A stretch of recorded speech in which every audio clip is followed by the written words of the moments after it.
Irreversibilidade e espírito. Duas coisas intimamente relacionadas. Uma vez que irreversível é aquela coisa que, uma vez feita, você nunca mais consegue voltar ao estado anterior original. Pelo menos não em termos substanciais. Eu comecei a me aprofundar nessas questões durante a minha vida, em especial nos últimos 10 anos, desde que eu conheci grandes obras e eu comecei a sofrer terríveis dores, benditas dores. Mas é interessante como também no campo profissional, na área onde eu atuo, eu encontro elementos que também me ajudam a compreender mais a fundo essa questão de progredir rumo a uma meta. Na termodinâmica existem leis, né? Lei zero, primeira lei da conservação da energia e segunda lei, que é a lei da entropia, que dizem coisas muito interessantes.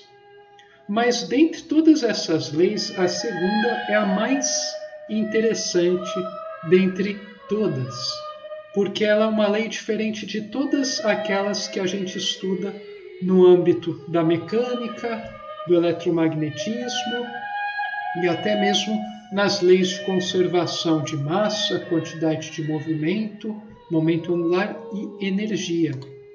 Trata-se basicamente de uma lei que diz algo que as outras não dizem.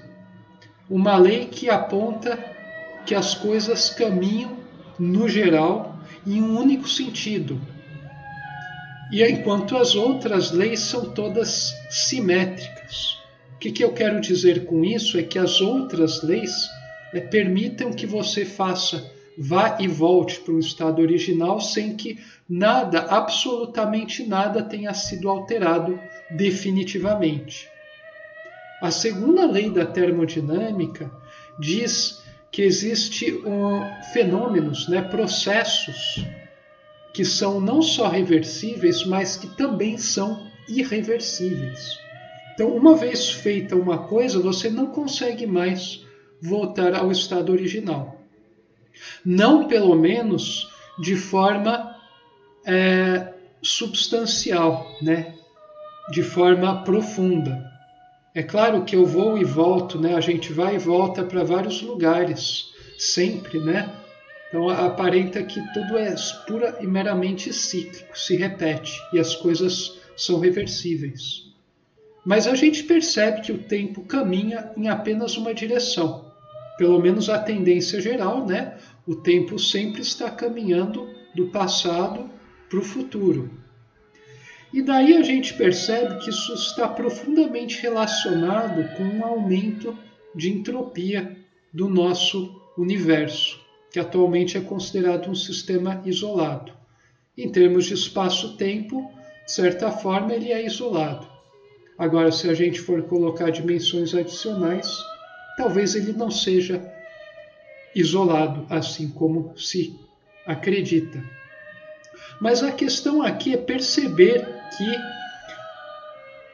as coisas nunca voltam para trás. Uma vez que você solta, por exemplo, uma piadinha sem graça, você não consegue reverter a situação e corrigir, como se você apagasse, aquilo nunca tivesse ocorrido. O que você consegue fazer é, baseado nessa experiência, ir usando ela para se orientar futuramente.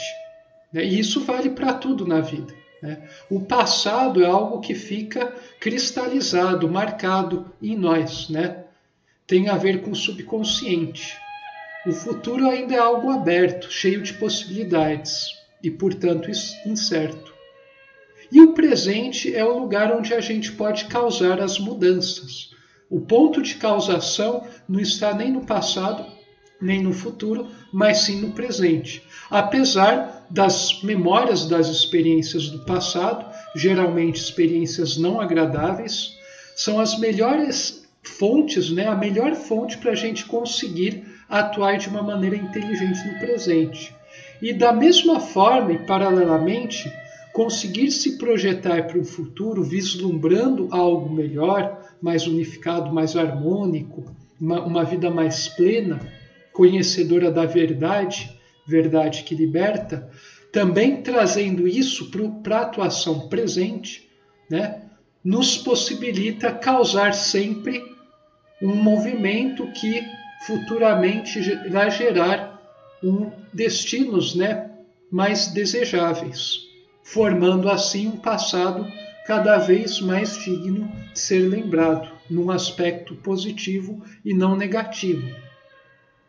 Então, a relação entre passado, presente e futuro é muito interessante e merece uma investigação ao longo de todas as existências, nessa e em todas as vidas futuras de um indivíduo. Elas são interessantíssimas, né?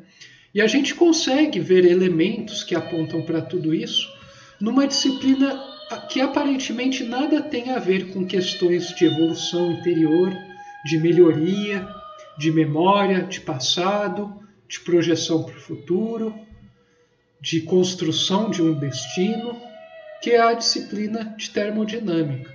Mais especificamente quando a gente adentra no tema de entropia e a segunda lei.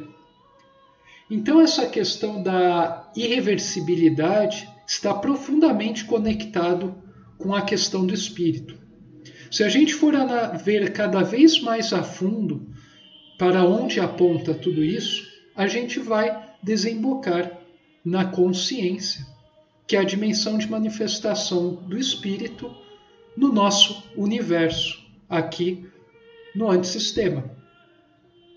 Então isso aí é uma questão a ser trabalhada durante toda a vida. Você pode abordar ela de uma maneira mais científica, né, mais técnica, você pode abordar ela de uma maneira mais sistêmica, mais a ver com o seu cotidiano, filosófica, mas no fundo todas essas abordagens estão interconectadas de maneira muito profunda, né?